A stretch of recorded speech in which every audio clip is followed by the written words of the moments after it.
आज का टॉपिक पॉजिटिविज़म्स और प्रैग्मेटिज़म्स पर हम लोग को बात करना है। तो प्रत्यक्षवाद वह दार्शनिक उपागम है जो विज्ञान और वैज्ञानिक विधियों पर आधारित होता है, जो कि विश्वस्त स्रोतों पर आधारित माना जाता है। ऑगस्ट कॉम्टे ने, जिन्हें प्रत्यक्षवाद का जनक कहा जाता है, 1830 में इस दर्शन को प्रतिपादित किया, जो कि अवलोकन, अनुभव, वेरिफिकेशंस इन पर आधारित होता है। तो जो प्रत्यक्षवाद होता है वो अवलोकन पर आधारित होता है, न कि विश्वास, पराभौतिक और अनुमान पर। यह मानता है कि वास्तविकता अनुभव आधारित होती है, यानी उनका सेंस होना चाहिए। पॉजिटिविज़म्स माना जाता है कि वह एम्पिरिसिज्म होता है, यानी कि ऑब्जर्वेशन और एक्सपीरियंस पर आधारित होता है। वस्तुनिष्ठता होती है उसमें, यानी वैल्यू फ्री होती है। अनबायस्ड होता है, यानी बिना पक्षपात का होता है, और न्यूट्रल होता है। वैज्ञानिक विधियों पर आधारित होती है, जो कि अवलोकन, हाइपोथेसिस, परिकल्पना, वेरिफिकेशन और सामान्यीकरण पर आधारित होता है, जनरलाइजेशंस पर। यूनिटी ऑफ साइंस में विश्वास करता है। यह मानता है कि प्राकृतिक और सामाजिक विज्ञान दोनों में समान रूप से लागू होता है। एंटी मेटाफिजिकल माना जाता है, यानी ये पराभौतिक के विपरीत है। और इस तरह से दर्शन, धर्म, मेटाफिजिकल एक्सप्लेनेशंस को मानता है कि वो टेस्ट नहीं होते हैं, इसलिए वो पॉजिटिविज्म के एरिया में नहीं आते। वैल्यू फ्री रिसर्च है ये। मोरल वैल्यू, विश्वास, प्रथा, एस्थेटिक वैल्यू, सौंदर्य वाले को वैज्ञानिक जांच के दायरे से बाहर मानता है। यूनिवर्सल साइंटिफिक लॉज में विश्वास करता है और इस तरह से मानता है कि 5 साइंटिफिक क्लेम्स होते हैं प्रत्यक्षवाद का, जैसे कि एम्पिरिकल वेरिफिकेशन हो सकता है, अनुभवात्मक सत्यापन हो सकता है, यूनिफाइड साइंटिफिक मेथड होता है, यानी इसमें वैज्ञानिक विधियां होती हैं, समन्वित वैज्ञानिक विधियां, वैज्ञानिक नियमों का प्रतिपादन होता है, फॉर्मुलेशन ऑफ साइंटिफिक लॉज। मानवीय प्रश्नों को इसको बाहर कर देते हैं, एक्सक्लूजन ऑफ नॉर्मेटिव क्वेश्चंस। और इसी तरह से वैज्ञानिक विधियों के एकीकरण में विश्वास करता है। हिस्टोरिकल बैकग्राउंड्स को अगर देखा जाए तो यह फ्रांसीसी क्रांति के बाद उत्पन्न हुआ।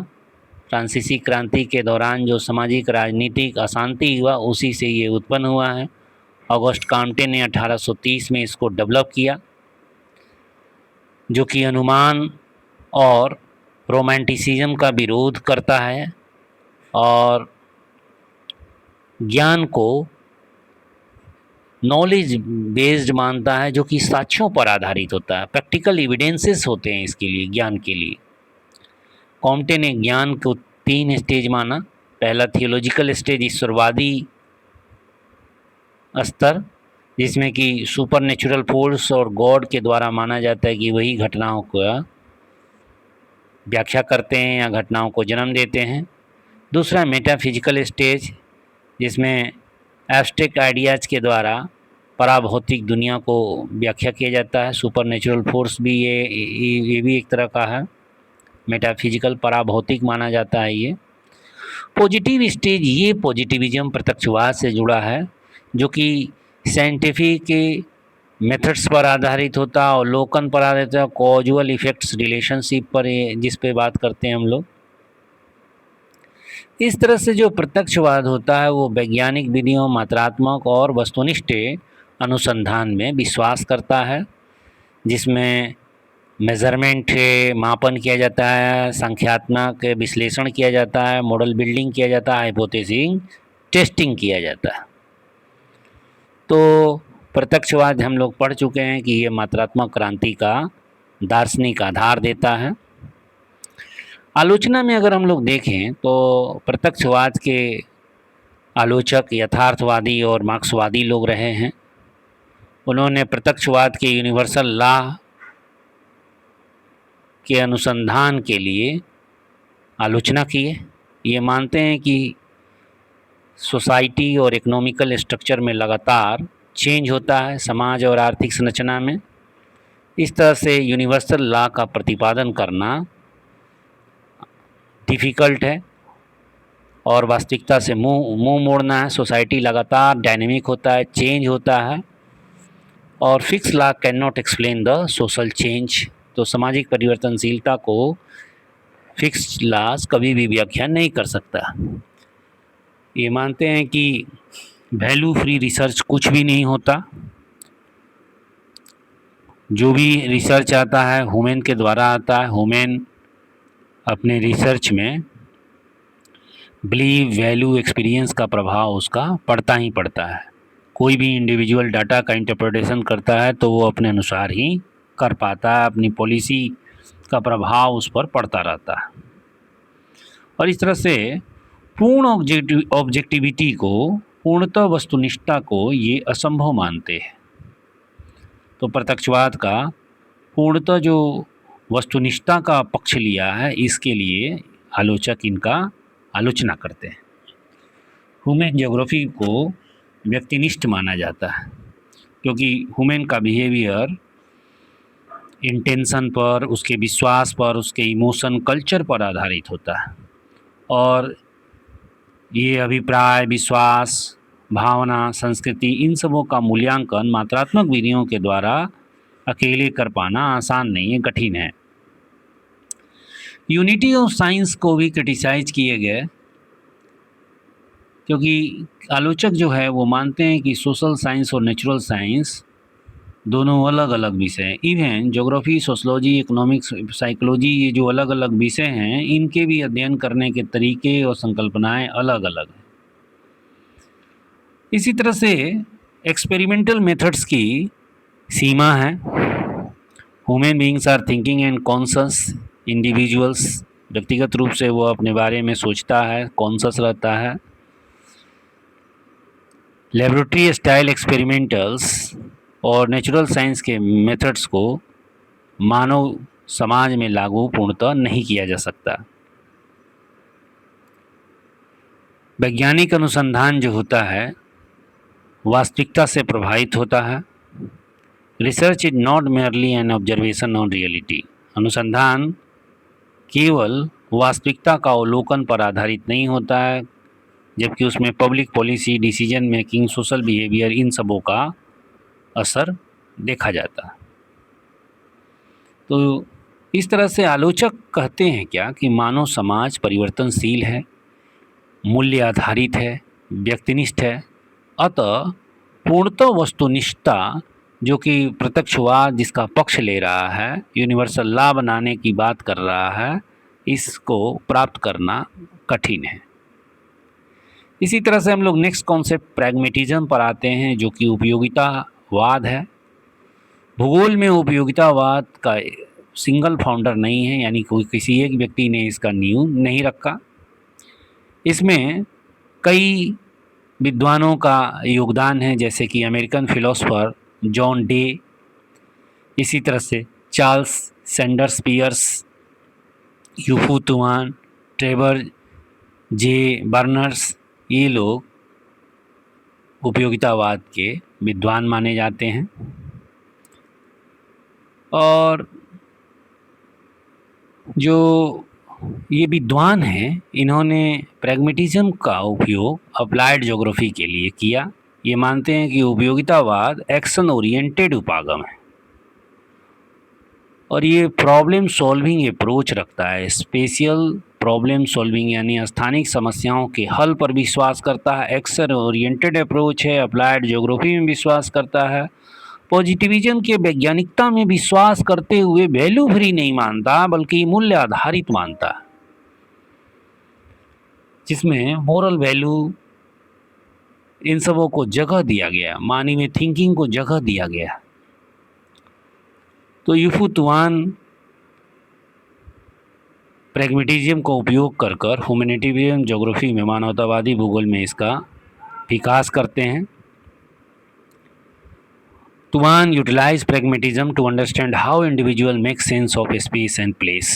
स्पेस और प्लेस का कैसे एक व्यक्ति अपना अभिप्राय लगाता है, इसके लिए उन्होंने उपयोगितावाद का प्रयोग किया। इसी तरह से ट्रेवर जे बार्न्स जो हैं उन्होंने उपयोगितावाद का आर्थिक भूगोल में उपयोग किया और emphasise the geographical knowledge should be pluralistic, माना कि भौगोलिक ज्ञान जो होता है बहुलवादी होता है, कॉन्टेक्स्ट पर निर्भर करता है और इस तरह से प्रैक्टिकल प्रॉब्लम्स का सॉल्यूशंस करने पर ध्यान देता है। सोसाइटी में लगातार सुधार को ध्यान में रखता, रिजिड थ्योरी को ये इग्नोर करता है। इस तरह से और देखें तो प्रैग्मेटिज्म जो है एक ऐसा दार्शनिक उपागम है जो प्रैक्टिकल एक्सपीरियंस पर ध्यान देता है, एक्शन ओरिएंटेड होता है, प्रॉब्लम सॉल्विंग पर ध्यान देता है, पॉजिटिविज्म की तरह वैज्ञानिक विधियों को मानता है, लेकिन वो मोरल वैल्यू से फ्री न होकर मोरल वैल्यू को सपोर्ट करता है। बिना मोरल वैल्यू का वो नॉलेज को सही नहीं मानता। वो मानता है कि जो वास्तविक दुनिया होती है वो नॉलेज और एरर से भरी हुई है। ट्रूथ एंड नॉलेज आर जज bye there practical consequence and usefulness. सत्य और ज्ञान जो होता है प्रायोगिक परिणाम और उपयोगिता पर निर्भर करता है। यह मानता है कि जो ज्ञान होती है वो समायोजन, प्रायोगिक एक्सपेरिमेंटेशंस और रियल लाइफ के समस्याओं से जुड़ा होना चाहिए, समाधान करने वाला होना चाहिए। इस तरह से वैज्ञानिक विधियों के साथ साथ वो वैल्यू एडेड मानता है, वैल्यू फ्री नहीं, वैल्यू एडेड। मूल्य अगर नहीं है तो उपयोगिता नहीं है तो कोई वो ज्ञान नहीं है।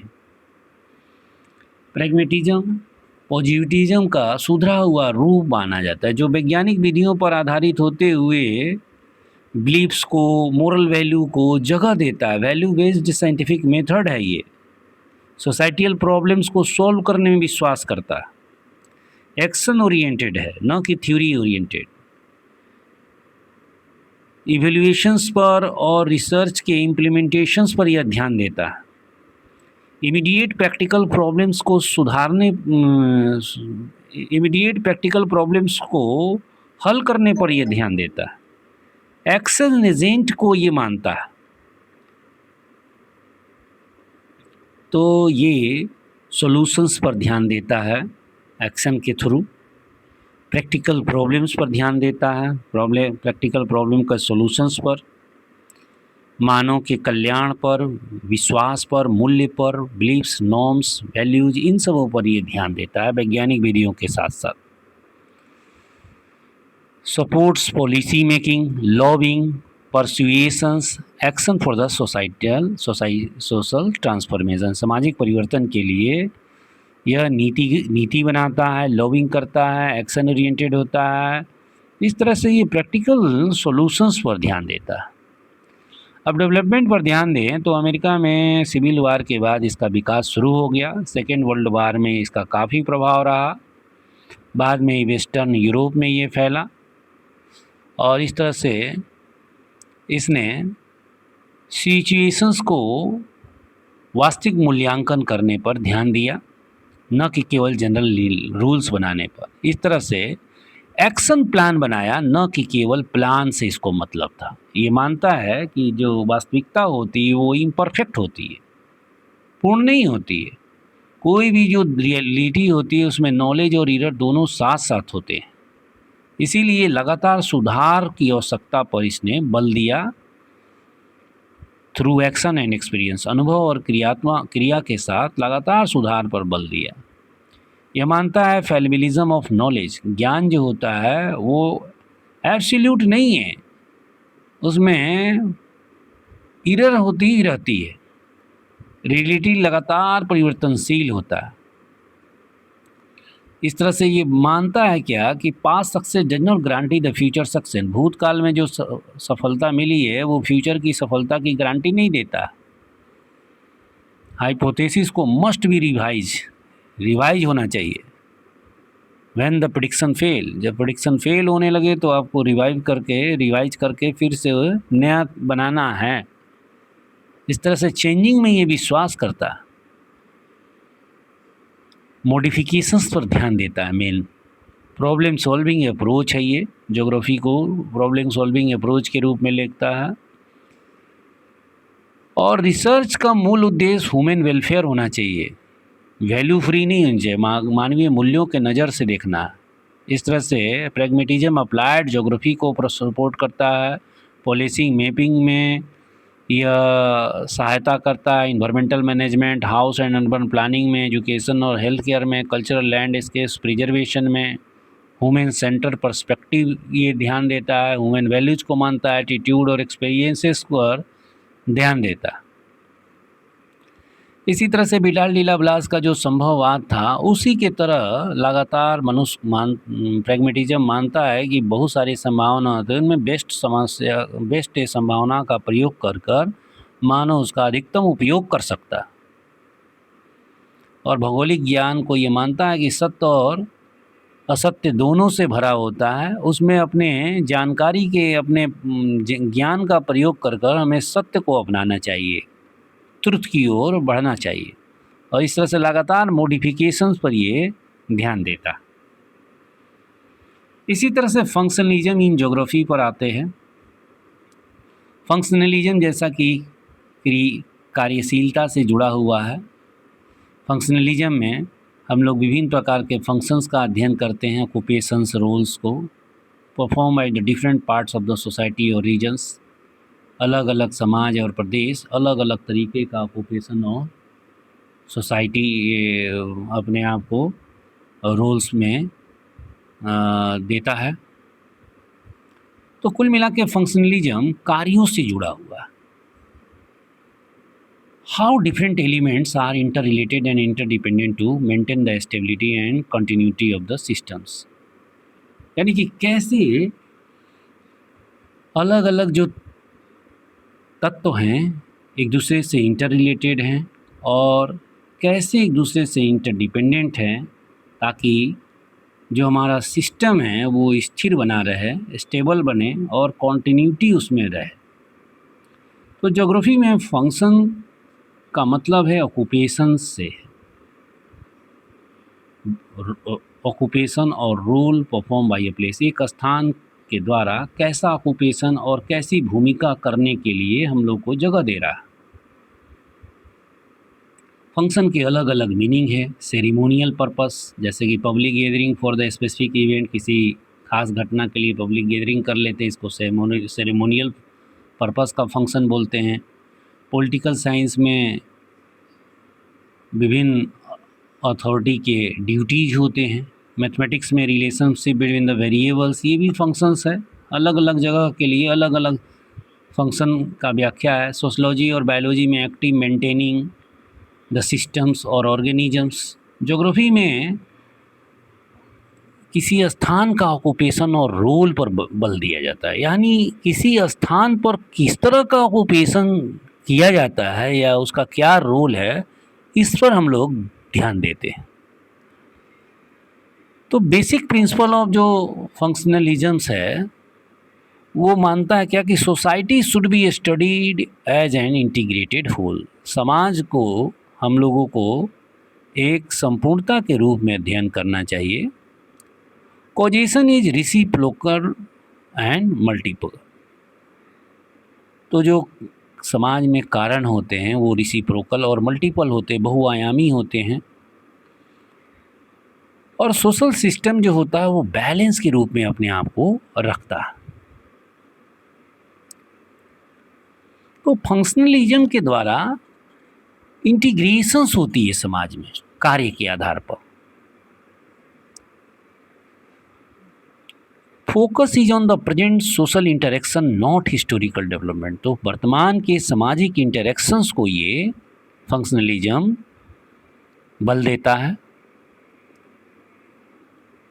Study the inter relationship among the different social and spatial structure. सामाजिक और स्थानिक जो संरचना है उनमें विभिन्न प्रकार के अंतर संबंधों का अध्ययन भूगोल में फंक्शनलिज्म के द्वारा करते हैं।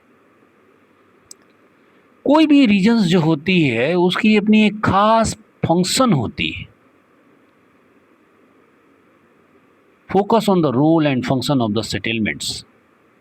रीजन्स, इंस्टीट्यूशंस, सबके अपने फंक्शंस होते हैं. जैसे कि ये जो फंक्शन होता है अर्बन हायरार्की और सेंट्रल प्लेस फंक्शंस को निर्धारित करता है. जैसे कि जीन ब्रूस देखिए मेजर जोग्राफर्स हैं फ्रेंच जोग्राफर का. Applied the functional approach in geographical study. Functional approach को भौगोलिक अध्ययन में यूज करते हैं. French scholars consider a region as individual functional whole. Individual functional whole region को क्या मानते हैं कि अविभाज्य फंक्शनल संपूर्णता के रूप में है. एक रीजन को अविभाज्य कार्यात्मक संपूर्णता के रूप में वो एक प्रदेश को देखते हैं. मुंबई जो है पोर्ट सिटी है. मुख्य काम चीफ पोर्ट फंक्शन है. जमशेदपुर टाटानगर आयरन और स्टील के लिए जाना जाता है, उसका मुख्य फंक्शन है. मैन्युफैक्चरिंग सेंटर है आयरन स्टील का. गुलमर्ग है टूरिज्म सेंटर के लिए जाना जाता है.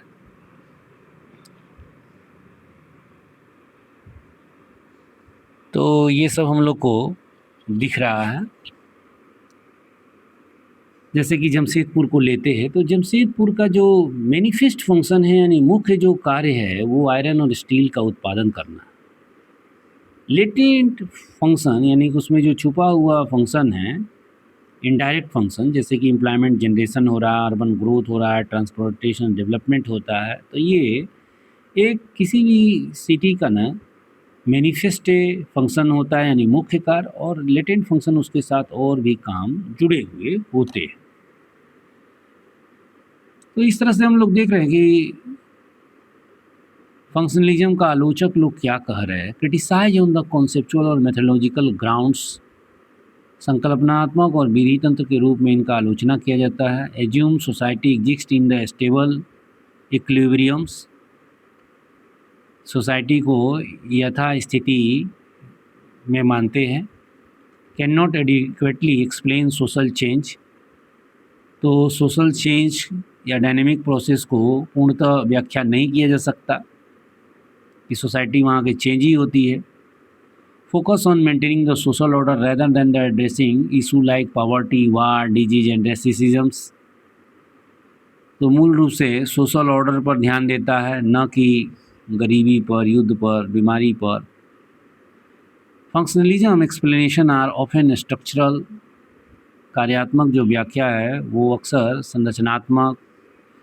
इग्नोरिंग अंडरलाइंग कॉजेज, उसमें निहित कारणों को इग्नोर करता है एंड मोटिवेशंस को. Lacks clear definition and conceptual clarity. तो functionalism explain events by their purpose यानी कि रिजल्ट के रूप में देखता है, न कि उनके कारण के रूप में. यहाँ पर एग्जाम्पल दिया गया जैसे कि saying vulture existed to remove the dead animals is teleological. तो माना जाता है कि वल्चर जो हैं वो डेड एनिमल को रिमूव करते हैं. ये एक ईश्वरवादी परंपरा है, नॉट कॉजुअल, कारणात्मक नहीं है. दिस इज़ क्रिटिसाइज, यह आलोचना किया जाए बिकॉज द अदर ऑर्गेनिज्म जैसे कि फॉक्सेज हैं, हैना है, ह्यूमन्स, ये भी उसी तरह का कार्य करते हैं, डेड बॉडी को खाते हैं. फंक्शनल स्टेबिलिटी को ध्यान दे दें तो one function can not be perform by the different components of the same ecosystem. One function can be performed, एक कार्य जो है किया जाता है डिफरेंट कंपोनेंट्स के द्वारा ऑफ द सेम इकोसिस्टम, उसी इकोसिस्टम में दूसरे कंपोनेंट्स के द्वारा भी किया जाता है. जैसे कि हम लोग वल्चर को देखे थे कि वो डेड एनिमल्स को खा रहा है, लेकिन फॉक्सेस है ना ह्यूमन्स भी खा रहा है. तो इस तरह का बात किया जा रहा है. Substitute should belong to the same ecosystem. विकल्प उसी के परितंत्र में रहता है. अदरवाइज इकोलॉजिकल बैलेंस में भी डिस्टर्ब, नहीं तो पारिस्थितिक संतुलन डिस्टर्ब हो जाएगा. इसी तरह से introduction of snow mobiles and fire arms disturbed the ecological balance between the Eskimos and Arctic wild life. तो फंक्शनल स्टेबिलिटी के लिए हम लोग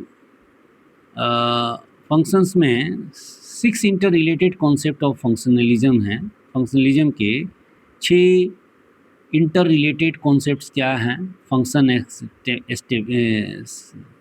फंक्शनल सब्स्टिट्यूबिलिटी है, सब्स्टिट्यूशन होता है, सब्स्टिट्यूबिलिटी, गोल्स, पैटर्न मेंटेनेंस या इसको हम लोग सेल्फ रेगुलेशन या स्टेटस क्यू बोले, adaptation, integration and functional region in geography. इस तरह से functional region works as an integrated unit. Functional region एक इंटीग्रेटेड रीजन्स के रूप में काम करते हैं।